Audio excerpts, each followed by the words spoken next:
Messieurs, bonjour. Pouvez-vous vous présenter et nous dire voilà, quelles sont les raisons qui vous amènent ici à cette manifestation? La raison qui nous amène à cette manifestation, elle est très simple. C'est qu'en fait, depuis maintenant près de 60 ans, la Palestine est occupée par une entité sioniste qui a usurpé une terre dans son entièreté, dans son intégralité. Donc aujourd'hui, les peuples du monde entier manifestent leur soutien à la cause palestinienne, tout simplement parce que quand on regarde l'allure du conflit en fait, et qu'on voit que d'un côté on va avoir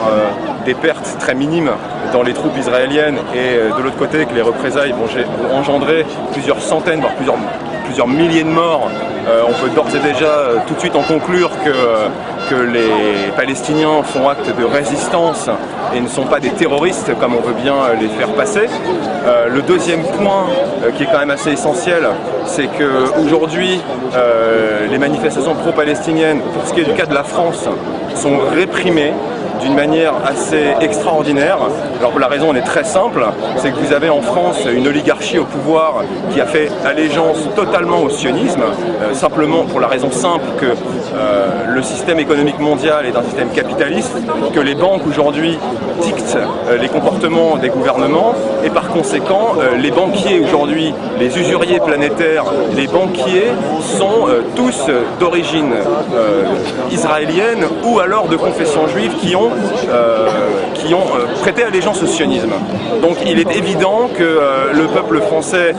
est sous le joug d'une politique gouvernementale imposée par cette oligarchie qui nous oblige en fait à soutenir la guerre en Israël du côté d'Israël. Donc vous pouvez constater que le peuple français, dans une très large majorité, soutient la cause palestinienne parce que nous sommes des êtres humains qui disposons de Dieu pour voir, d'oreilles pour entendre, et nous savons réfléchir. Nous n'avons pas besoin d'avoir des professeurs qui vont nous dicter la manière dont nous devons penser, des gens comme Manuel Valls, des gens comme Monsieur Fabius qui a déclaré que les manifestations anti-sionistes devaient être interdites. Alors c'est qu'on atteint quand même un degré de répression et de non-liberté d'expression assez extraordinaire, puisque on ne peut plus aujourd'hui dénoncer une idéologie. Le sionisme n'est pas un pays, ce n'est pas un peuple, ce sont des gens qui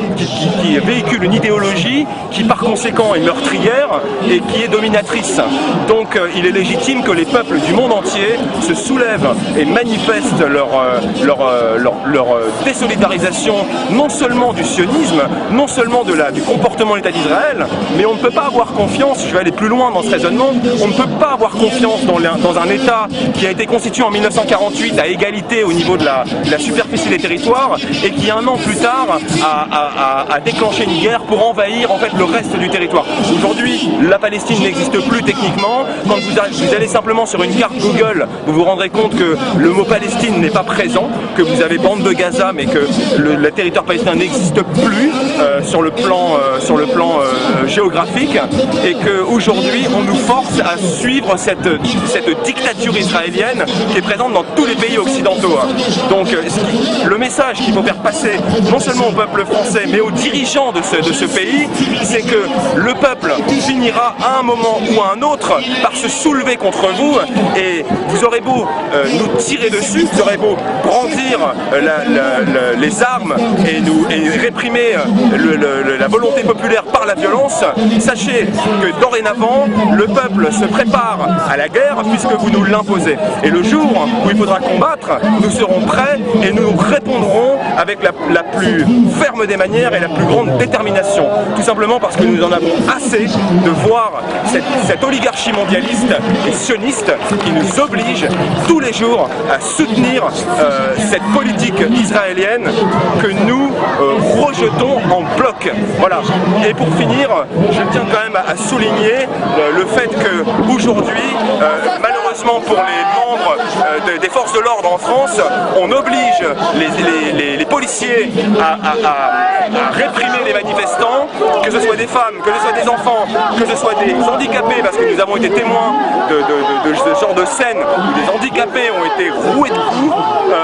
Nous pouvons aujourd'hui en conclure que l'armée israélienne a clairement investi sur les territoires occidentaux et que la police française fait le travail de l'armée israélienne. On peut considérer que les services de police font le travail de Tsahal sur le territoire national. Pour finir,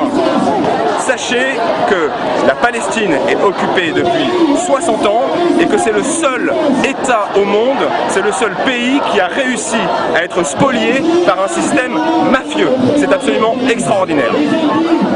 Merci Monsieur Berlet.